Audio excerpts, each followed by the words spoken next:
You are not watching an economic crisis. You are standing inside a resource war disguised as inflation. Shelves are empty, prices change faster than your paycheck updates, and the crowd around you is no longer neutral. Panic buying is not fear. Panic buying is loss of discipline. Hyperinflation is not a mystery event. It is a controlled burn where value is extracted from the unprepared and transferred to those who understand timing, leverage, and silence. If you think this is about money, you are already behind. Money is only the surface layer. What is really collapsing is trust, and when trust dies, behavior becomes predictable and exploitable. Look around. Every rushed purchase, every overstuffed cart, every loud complaint about prices is a signal flare. In unstable systems, visibility equals vulnerability. The moment you behave like the crowd, you inherit the crowd's fate. Shortages do not create chaos, people do. Hyperinflation does not destroy wealth evenly. It targets those who react emotionally, store value incorrectly, and expose themselves through noise and urgency. The system rewards the quiet, the patient, and the strategically mobile. You have been trained your entire life to believe that rules will hold, banks will function, receipts will matter, and governments will intervene in time. That training is now a liability. When purchasing power collapses, money stops being a store of value and becomes a countdown timer. Every second you hesitate, it decays. Every emotional decision accelerates the loss. This is why most people don't just lose money during hyperinflation. They lose optionality, mobility, and eventually safety. This briefing is not here to comfort you. It is here to strip away false assumptions before they get you targeted, trapped, or emptied out. The mistakes that follow are not theoretical. They are patterns repeated in every currency collapse, every shortage cycle, every panic-driven market shock. Avoiding them is not about being smarter. It is about being colder, quieter, and harder to read than everyone else in the room. The first financial mistake people make during panic buying and hyperinflation is believing that cash is safety. They hoard it, hide it, stack it in accounts, and wait for stability to return. That instinct is outdated. In a hyperinflationary environment, cash is not protection. Cash is a melting asset. Every hour you hold it, it loses leverage. Every day you trust it, it betrays you. When prices rise faster than access and policy lags behind reality, money becomes perishable. Banks amplify this mistake. People assume digital numbers are immune to decay because they look clean and official. They are not. Withdrawal limits, delayed transfers, frozen accounts, and emergency regulations arrive quietly and without warning. When that happens, your money doesn't disappear. It becomes unreachable. Unreachable money is functionally the same as no money at all. The system does not need to seize your funds to neutralize them. It only needs to slow you down while value evaporates. During hyperinflation, holding large amounts of idle cash signals two things. First, you have not converted value into function. Second, you are waiting for permission to act. Both are fatal behaviors. In a resource war, static assets are targets. Mobile assets survive. Cash that is not moving, transforming, or being repositioned is already dead weight. The crowd clings to it because it feels familiar. Familiarity is not security. The disciplined operator treats money as a tool, not a vault. Its purpose is to bridge time, acquire resilience, and reduce exposure. If it cannot do that, it must change form. This is not about reckless spending. It is about refusing to let value rot while you watch. Hyperinflation punishes hesitation more brutally than bad timing. The rule is simple and unforgiving. Money that sits still in a collapsing system is being harvested by the system itself. If you are still counting currency instead of counting capability, you are on the wrong side of the transfer. The second mistake is panic buying with the crowd. Not because the items are useless, but because the behavior is loud. When hyperinflation hits, people rush to stores as if speed equals intelligence. Carts overflow, shelves empty, and everyone believes they are being proactive. In reality, they are advertising. Every visible purchase is a broadcast of fear, resources, and timing. In a stressed system, that information has value, and someone is always collecting it. Panic buying follows predictable patterns.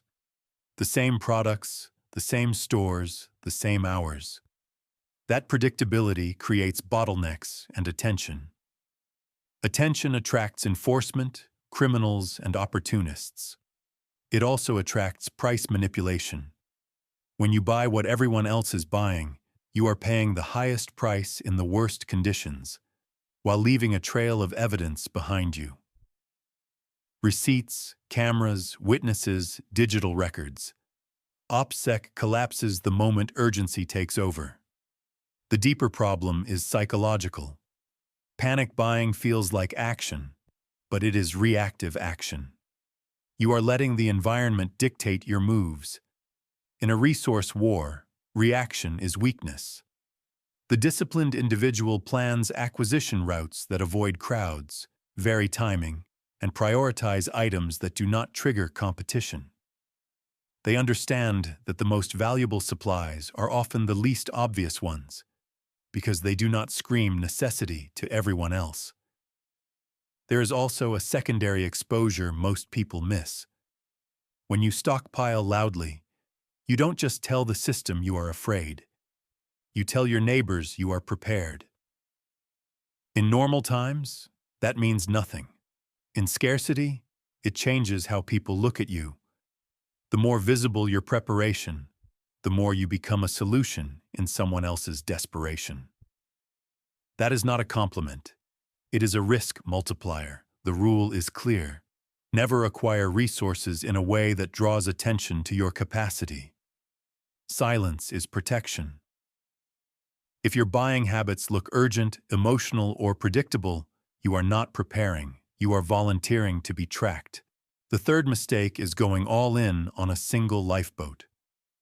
When panic buying and hyperinflation accelerate, people rush to whatever asset is being praised the loudest.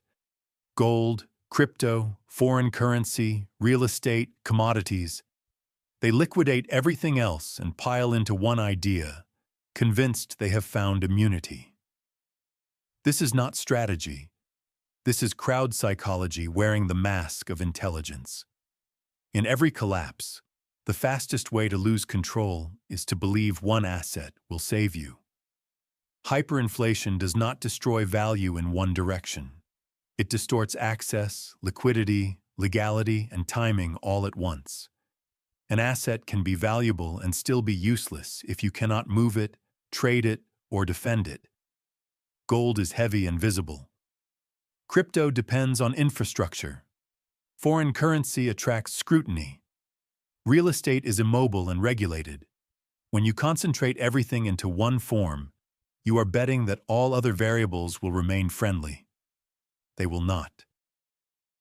This is where most people confuse wealth with survivability. Wealth is accounting.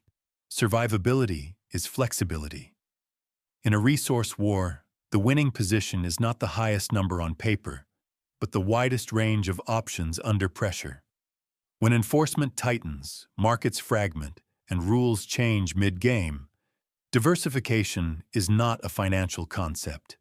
It is a tactical posture. You are not spreading risk to maximize returns.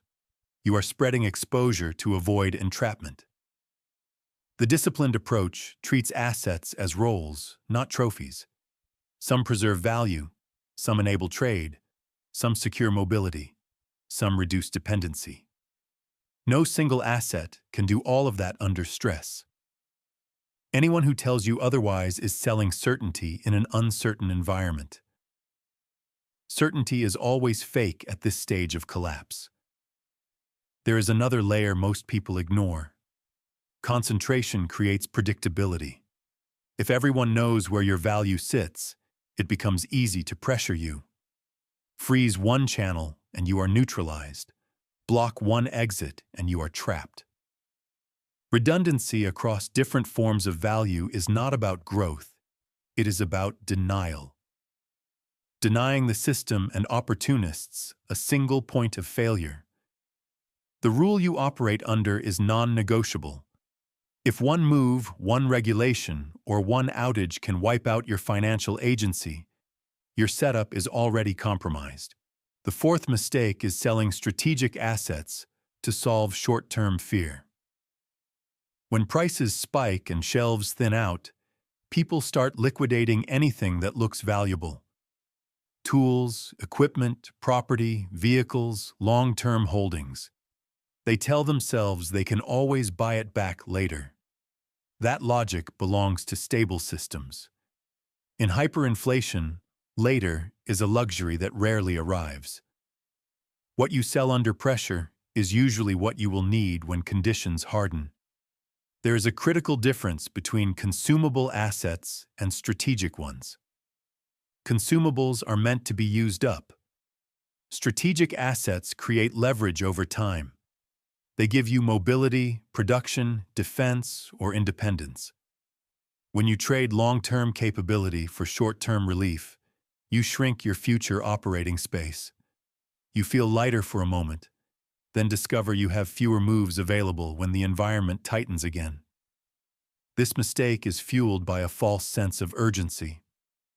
Hyperinflation makes everything feel immediate, but not everything deserves immediate sacrifice. The disciplined individual separates discomfort from danger. They understand that eating through tomorrow's tools to calm today's anxiety is how people become permanently dependent. Once a strategic asset is gone, replacing it costs more, attracts attention, and may not even be legally possible anymore.